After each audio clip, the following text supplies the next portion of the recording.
তুমি আমাকে যতই ভালো মন্দ খেতে দাও না কেন, তাতে যাওয়ার কোনো শান্তি নেই। এই জগতের বুকে আমার স্বামী ছাড়া যাওয়ার জীবনে কোনো শান্তি নেই।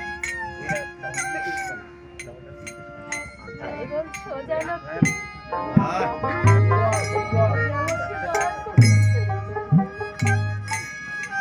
আমি আমার স্বামীর কাছে চলে যাই।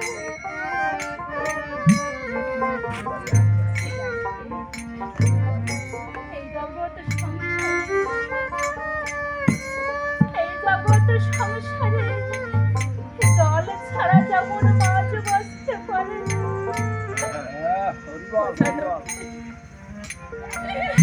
তেমনি মায়াময় সংসারে এসে কোন স্বামী ছাড়া যে কোন স্ত্রী বাঁচতে পারে না। তাই বলছি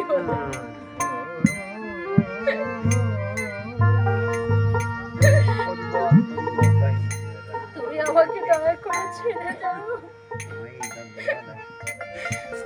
জানো কি, আমি যে আমার স্বামীকে ছাড়া একটি মুহূর্ত থাকতে পারি না। তুমি আমাকে দয়া করে ছেড়ে দাও। জানো কি, তাছাড়া যে আমি এখন পূর্ণ গর্ভবতী, আর এই গর্ভবেদনায় ছটফট করতে করতে হয়তো আমার মৃত্যু হয়ে যাবে।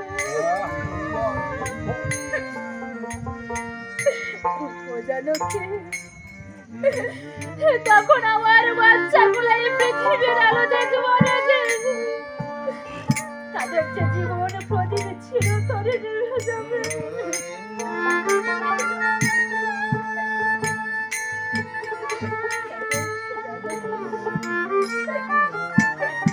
আমি যে আমার স্বামীকে হারিয়েছি, আর যে আমি আমার সন্তানকে হারাতে চাই।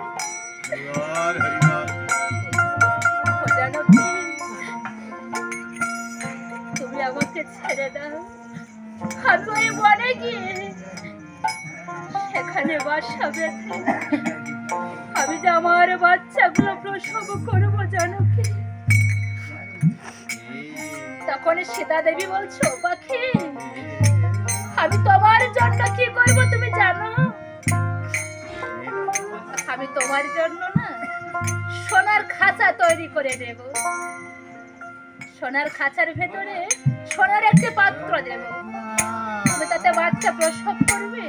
শুধু শুধু বনে গিয়ে তুমি বাচ্চাদেরকে কেন কষ্ট দেবে?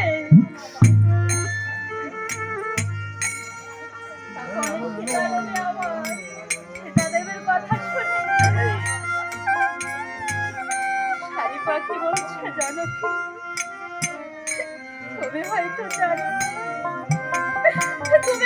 জানো না যে আমি এই বনের মাঝে খোলা আকাশের নিচে যে সুখ পাই, যা শান্তি পাই, সেই শান্তি তোমার এই সোনার অট্টালিকার ভেতরে যে কোথাও নাই।